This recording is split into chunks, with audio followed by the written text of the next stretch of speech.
Canton de Neuchâtel, une réalité contraste avec les chiffres d'affaires records annoncés par les horlogers, celle des sous-traitants. En octobre 2019, par rapport à l'année passée, la Suisse a exporté 225 000 montres en moins. Mathieu Pliger et Miroslav Marès. Officiellement, le secteur horloger affiche un taux de croissance positif. Pourtant, dans les ateliers de cette manufacture de cadrans, du côté du personnel, il y a une certaine nervosité. On sent que c'est un peu plus tendu du fait qu'il y a un petit peu moins de travail et tout ça. On se pose, je pense, un peu tous des questions, quoi. Concrètement, par rapport à l'année passée, le chiffre d'affaires des exportations horlogères suisses affiche en octobre une hausse de 1,5%. En revanche, en termes de volume, le nombre de pièces écoulées est en baisse de 225 000 unités. Les horlogers suisses vendent donc plus cher mais moins de montres, un phénomène qui a un impact sur les sous-traitants.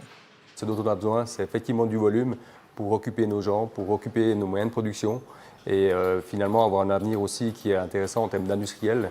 On peut travailler sur des marchés de niche avec des produits très haut de gamme, mais ce n'est pas ça qui emploie finalement le bassin de population de la région de l'Arc jurassien.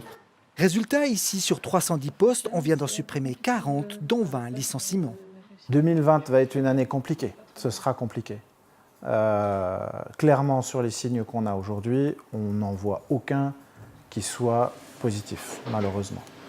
Pour 2020, l'entreprise table sur une baisse des affaires de 15%. Les récents licenciements devraient lui permettre de passer le cap de l'année prochaine sans nouvelle restructuration. Selon une enquête de la Chambre neuchâteloise du commerce et de l'industrie, dans l'arc jurassien, de nombreux sous-traitants sont touchés par une baisse des commandes. Évidemment, ceux qui sont 100% horlogerie seront complètement soumis aux aléas de la branche. Ceux qui se sont diversifiés vont aussi subir ou profiter, quand ça va dans l'autre sens, les évolutions des autres marchés. La crise politique de Hong Kong serait une des causes de la chute des ventes. Une montre sur 10 serait toujours achetée dans l'ancienne colonie britannique.